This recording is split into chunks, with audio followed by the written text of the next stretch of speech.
Look, if you can't even put in the slightest bit of effort into escaping your killer, I'm not going to be bothered to care when you die. Welcome to Creepin' It Real.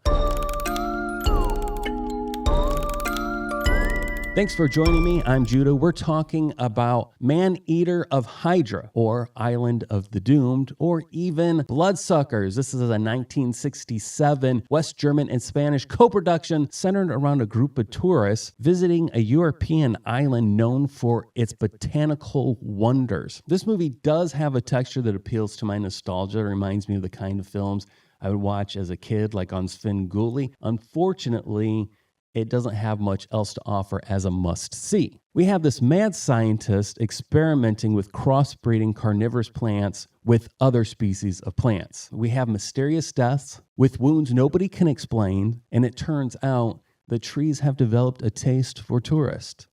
This movie starts out with one of the tourists, a scientist himself and a lover of all things green, becoming fascinated with the island's unusual soil and the effect it seems to have on all the local plant life. He sneaks a handful of dirt into his room, and luckily he's packed a microscope and some slides. I thought this was going somewhere, but it never does. It's just a mystery the movie leaves hanging there. This movie also seems to focus on a small deity statue inside the mad scientist's home, which is actually a mansion everybody was staying at.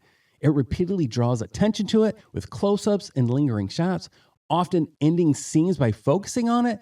This statue does play a role in one death, but the amount of attention it receives made me assume it would have a greater connection to the overall mystery. The movie keeps treating it like an important clue, but nothing meaningful ever happens from it. That brings me to another odd moment involving the same statue. Early on in the movie, it establishes that the scientist, the mad scientist servant, is mute and can't speak at all. Later, a character clearly states that this servant talked about the statue. Now, the mad scientist doesn't respond in a, hey, that's impossible, he can't talk. It's more of a, that seems unlikely, he really wasn't into art.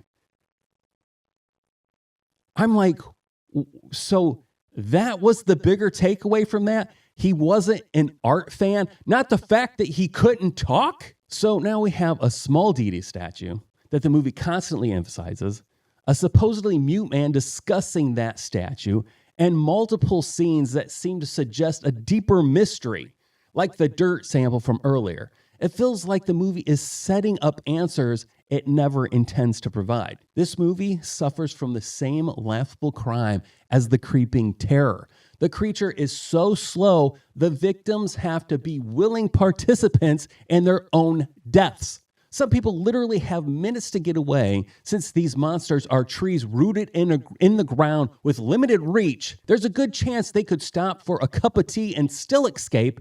Instead, they stand there screaming within reach of the tree for what feels like forever. At that point, I think it's on them, not the mad scientist. Things get pretty bloody at the end, which is easily the most exciting part of the movie. The practical effects are fun in that old school horror way. I didn't feel like I wasted my time watching this on Prime, but it's not a must-watch for every horror fan.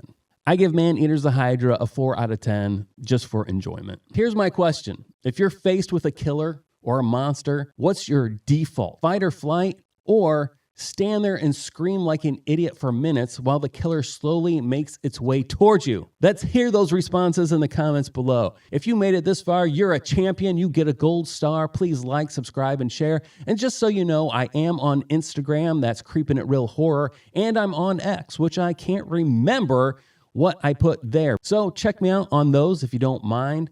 Thanks for watching. I'm Judah. This has been Creepin' It Real, and I'll talk to you later.